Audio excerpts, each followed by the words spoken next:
আসসালামু আলাইকুম। একসঙ্গে আমি দুটো রেসিপি বানিয়ে দেখাবো। একটা হচ্ছে বড়া আর একটা সবজি। লৌকি দিয়ে যে এত সুন্দর একটা রেসিপি তৈরি হয় সেটা আমিও আগে জানতাম না। আজকে বানিয়ে দেখি, খুব সুন্দর হয়েছে, তাই আপনাদের সঙ্গে শেয়ার করলাম। এখানে আমি আদা লৌকি নিয়ে আমি ঘিষে নিয়েছি। এর মধ্যে দিয়ে দিলাম স্বাদ মতো লবণ, দিয়ে দিলাম ঝালের গুঁড়ো, আমচুর পাউডার আর গোলমরিচের গুঁড়ো, একটুখানি দিয়ে দিলাম হলুদ। এবার এর মধ্যে 2 চামচ পরিমাণ বেসন দিয়ে আমি ভালোভাবে মেখে নিব। আর এই লৌকি হচ্ছে হেলদি খাবার, শরীরের খুব উপকারী একটা সবজি। মাখা হয়ে গেলে আমি তেল গরম করে এর মধ্যে আমি এইভাবে বড়া বানিয়ে নিব। এই বড়াটা আপনি সকালে নাস্তাও খেতে পারবেন, বিকেলে চায়ের সঙ্গেও খেতে পারবেন, খুব সুন্দর লাগে, যেমন ঝাল বড়া খাই আমরা। যাই হোক, এখানে আমি বড়াগুলো ভাজা অলরেডি হয়ে যাচ্ছে। দেখুন খুব সুন্দর একটা কালার চলে এসেছে। আর আমি আজকে বড়া বানাতে গিয়ে সবজিও বানিয়ে ফেললাম। সবজিটা এত টেস্টি হয়েছিল বলার মতো না। যাই হোক, এখানে আমার বড়াগুলো ভাজা হয়ে গেছে। এভাবে আমি সব বড়াগুলো ছেঁকে তুলে নিব। দেখুন কি সুন্দর হয়েছে বড়াগুলো। এটা দিয়ে এবার আমি সবজি বানিয়ে নিব। এখানে আমি জিরা দিয়ে দিলাম কড়ার মধ্যে। জিরাটা হয়ে গেলে পেঁয়াজ কুচি দিয়ে দিব, রসুন কুচি দিয়ে দিলাম, আর একটুখানি আদা কুচি দিয়ে দিলাম, আর একটা কাঁচা লঙ্কা আমি এখানে চিড়ে দিয়েছি।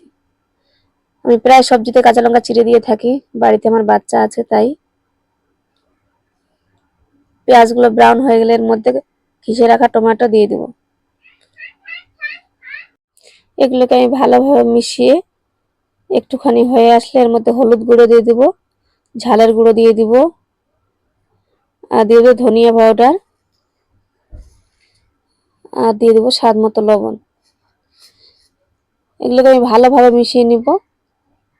এখানে আমি মশলাটা ভালো করে ভুনে নেব যতক্ষণ না তেল ছেড়ে দিচ্ছে মশলা থেকে। এই মশলা ভুনার কাজটা আমি মিডিয়াম আঁচে করে থাকি। আর এখন আমি 2 মিনিটের মতো ঢাকনা দিয়ে ঢেকে রেখে দেব। 2 মিনিট পরে মশলাটা আমার হয়ে গেছে। এখানে তেল ছেড়ে দিয়েছে গ্রেভি থেকে। এখানে আর একটুখানি ভুনে নিব। নেওয়ার পরে মধ্যে পরিমাণ মতো জল দিয়ে দিব। এর মধ্যে আমি 1 গ্লাস জল দিয়ে ভালোভাবে নেড়ে চেড়ে আমি এবার ঢাকনা দিয়ে ঢেকে 2 থেকে 3 মিনিটের মতো রেখে দেব। 2 থেকে 3 মিনিট পর চলে এসে ঢাকনা খুলে এভাবে বলক চলে আসলে এর মধ্যে আমি বড়াগুলো ছেড়ে দিব। তোমাদের যাদের লৌকির সবজি ভালো লাগে না, তারা এইবার একবার লৌকিটা বানিয়ে দেখবেন, খুব ভালো লাগবে, খেতে খুব সুন্দর হয়। এভাবে আবারও আমি 2 মিনিট ঢাকনা দিয়ে ঢেকে এইভাবে পাকিয়ে নিব।